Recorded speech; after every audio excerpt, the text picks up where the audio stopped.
Hi everyone. Um, Time to get back into the gardening groove. It's the middle of February. We just celebrated Valentine's Day a couple of days ago.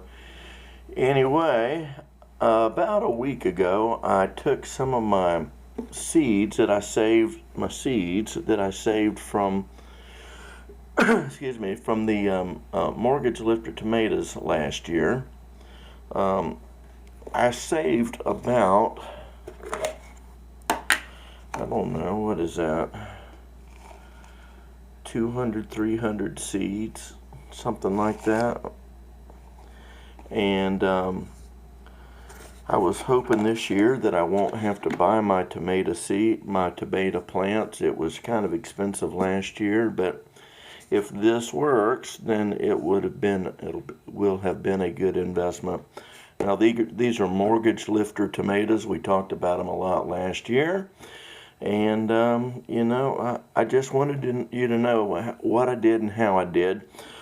Some of these haven't germinated. I'm going to go back and I'm going to replant seeds in there. I may actually make a video when I do that. But these are coming up. They started to get kind of stretchy. I'm not sure what the term is, where they were just growing real long, and that's because they were growing towards a light. And I have learned that when that happens, like for instance this one, see how she's actually both of them, see how they're starting to get real stemmy. I don't know what the word is. That's too early in the morning for me. But I've learned that what you do is when they get like that, you just put more dirt on them, and you put the dirt maybe up to about here. And see, I've done that with these, and they're still starting to grow. I've done that here. And the reason for that is along these stems, there are little fine hairs, and every one of those hairs is a root potentially to grow. In fact, if it hits dirt and it stays in dirt, it's going to grow into a root. Because you got to remember, tomato plants they don't just grow up and up and up and up.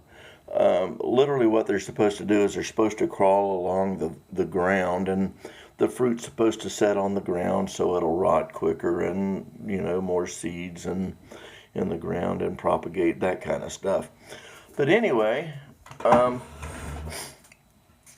just here's where we are.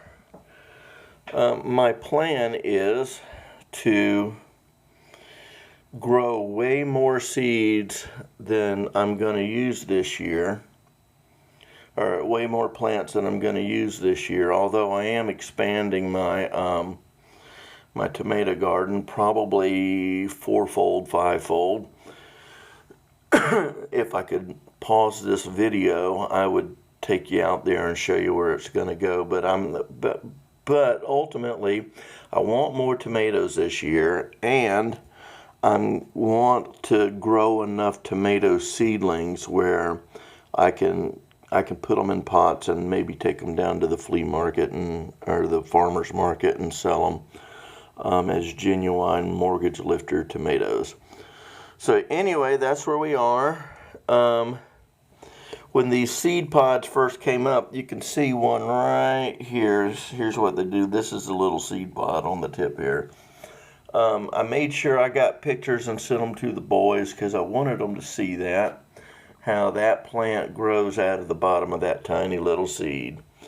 So anyway, this year my wish list is cucumbers, onions, celery, okra, summer squash, sweet potatoes, and green beans. And I think that's what I'm going to focus on this year. I really want to grow corn, but the reality is what it costs me to grow corn is like 5 times, 6 times what it costs me to just go buy corn when it's in season, and buy a bunch of it and throw it in the bottom of the refrigerator, and it stays good forever as long as you keep it in the husk, I guess. So anyway, we're back. Mortgage Lifter tomato. Oh, one thing I did want to show you is I saw this.